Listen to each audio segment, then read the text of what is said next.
Scooty করে ঘুরতে চলে যাব।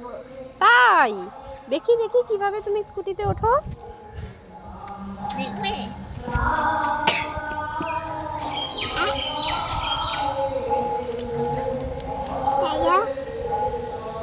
দেখো রাই স্কুটিতে বসে গেছে, এবার রাই চালাবে।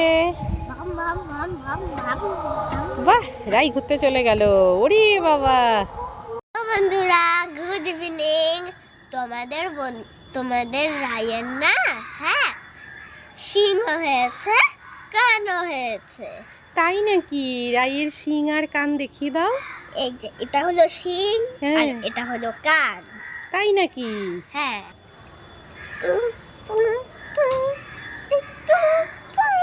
ওরে বাবা, রাইয়ের কান আবার তো হরিণের কানের মতো নাড়া দিচ্ছে। পালাই পালাই পালাই, এরকম হচ্ছে কেন? আরে মা মা মা, ইও না। আরে আমার এটা সত্যিকারের কান না, এটা রেইনবো চুচু। ওদিকে তাকিয়ে কি দেখছিস রাই? দেখছিলাম যে প্রসাদ দেয়নি নাকি, এখনো তো প্রসাদ দিচ্ছে না। ও, রাই প্রসাদ খেতে যাবে কিন্তু এখনো প্রসাদ দিচ্ছে না। ওই যে কীর্তন হচ্ছে, তোমরা নিশ্চয়ই আওয়াজ পাচ্ছ ওই দিক দিয়ে গিয়ে। তুই প্রসাদ খেয়েই যাবি? হ্যাঁ। কিরে, তুই এখানে দাঁড়িয়ে দাঁড়িয়ে কপালে হাত দিয়ে রয়েছিস কেন? দেখাবো না। কি করেছিস দেখা? দেখাবো না। দেখা দেখা। দেখাবো না। কি করেছিস দেখি? দেখাবো না। দেখা, তাড়াতাড়ি দেখা। দেখাবো না, তুমি ভোগবে না তো? না বকবো না, কি করেছিস দেখা। এই দেখো। এটা কি? আম্মা জানো, আমার না ছোট বড় হতে ভালো লাগে না। আস্তে আস্তে পড়ার চাপ বেড়ে যাচ্ছে, খেলার চাপ কমে যাচ্ছে।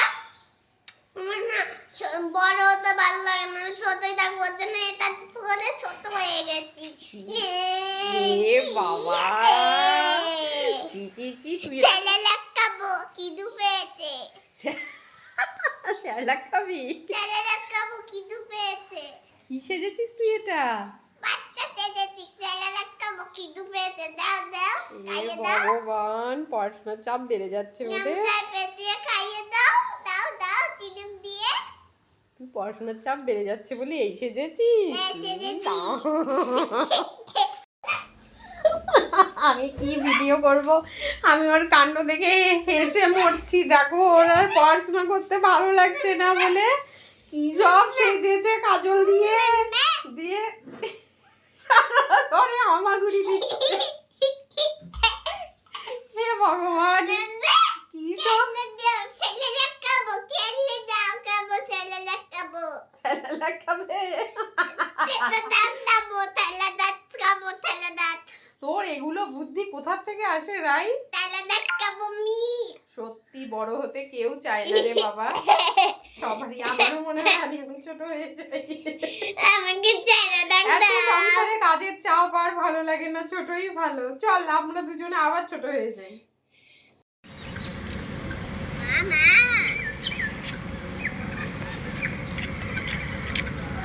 মামা, কি মা, সোনা মা, কোথায় গেছিলে তুমি?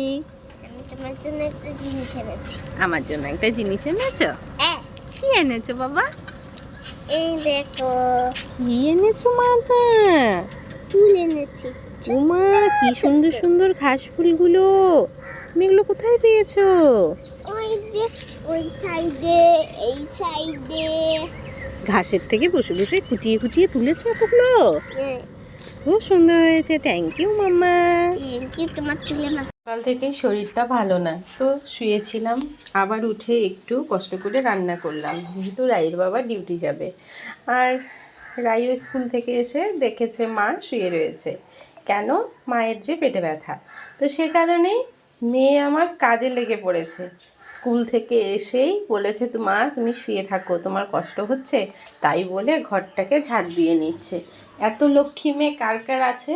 সত্যি মেয়েরাই কিন্তু লক্ষ্মী হয়, আর মেয়েরাই বাবা মায়ের অনেক কষ্ট বোঝে। তাই আমার সোনা আমাকে কাজ করতে দিল না, ও নিজেই ঘরটাকে ঝাড় দিচ্ছে। দেখো কতগুলো নোংরা বের করে ডাস্টবিনের কাছে নিয়ে এসেছে। হ্যাঁ বল। এই দেখুন না, আমি বাজার থেকে এনেছিলাম একটা ওয়েফার আর জেলি। এই দেখো, এই গাছটা বলছে যে এই ওয়েফার আর জেলিটা বলছে যে তুই আমাকে কিনেছিস খাওয়ার জন্য, আমি গাছে উঠে যাব, তাহলে তুই আমাকে নিতে পারবি না। তারপর গাছে উঠে গেছে, আমি নিতেই পারছি না। এ বাবা, তাই নাকি? ও আবার গাছে উঠে গেছে? নিয়ে নে পারবি, লাভ দে। পাচ্ছি না। পাচ্ছিস না? এই নে।